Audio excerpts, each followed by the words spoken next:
My first question, where did the farm start and how did it all start?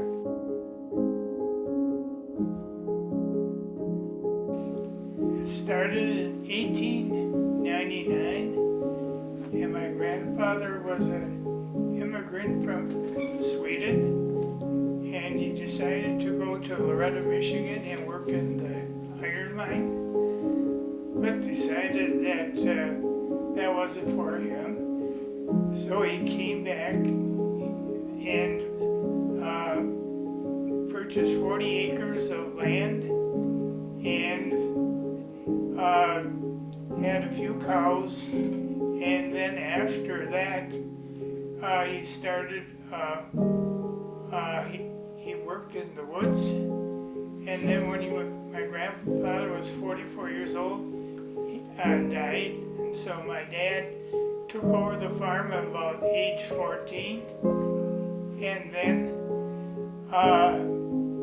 in the old house there was my two aunts who were school teachers, and my grandmother also lived upstairs. And so one of the things I used to do is to carry the wood up to her wood box, so she would have wood in the cook stove upstairs. And then my two aunts, they taught school in this area. You started on the farm pretty early, growing up. So what was it like living and growing up on a farm? Entirely different than it is today. And we first got our milking machine back in the early 40s during the war years. And so my dad decided that one of the things he did was he was a loan officer for what was called PC, which is called production credit. Today it's called farm credit. And so he was a loan officer for the entire Upper Michigan. And during this period of time,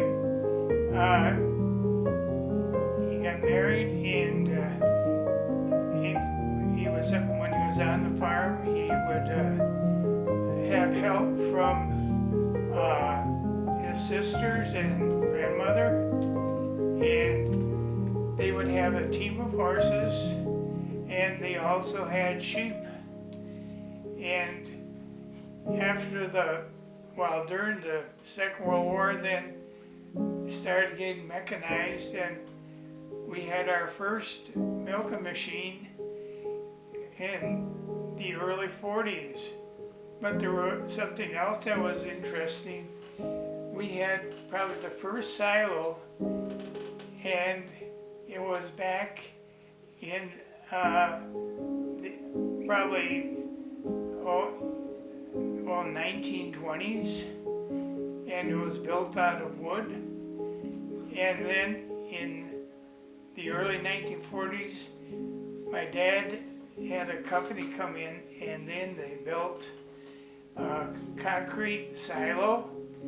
And as times progressed, we built a couple other silos, and today none of those silos are standing. And today all the chopped hay or haylage and corn silage goes into a bunker silo. And so we don't have to climb silos anymore, especially in the cold winter. When was the first time that you took over a lot of the responsibility on the farm? When did you take over? I took over when I was 22 years old, and my dad handed the reins over to me. And at that time, I started teaching school. So not only did I teach school, but I also did farming. And then when my dad passed away, then there was a man in our church that would come, and also our pastor would come in the spring and do field work for me. Okay. So you didn't have much help. It was just a lot of. Yeah, and then I hired a high school student. Well, in fact, 2 high school students. One came and lived with us during the summer. He is from Gladstone. And after lunch at noon, your dad and Greg would go and take a nap down in the basement. The farm has come a long way since you took over the reins when you were 22. Did you ever think you'd see 4 to 5 generations working together on a farm? Never even dreamed about it. No, I never dreamed about it. And people even ask me, do you ever think you ever gotten this big? I said, never even gave it a thought. No?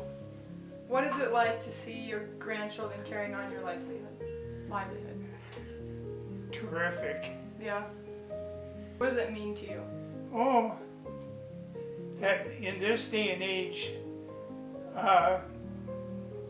most people in this area, after they got out of high school, would leave the area. And it's really interesting that I'm the 3rd generation. My 2 sons, David and Dennis, are 4th generation. My grandson is 5th generation. And my great-grandsons would be 6th generation. And they are interested in, especially the tractors. So what does that mean, that it's a family business? Oh, that they can work together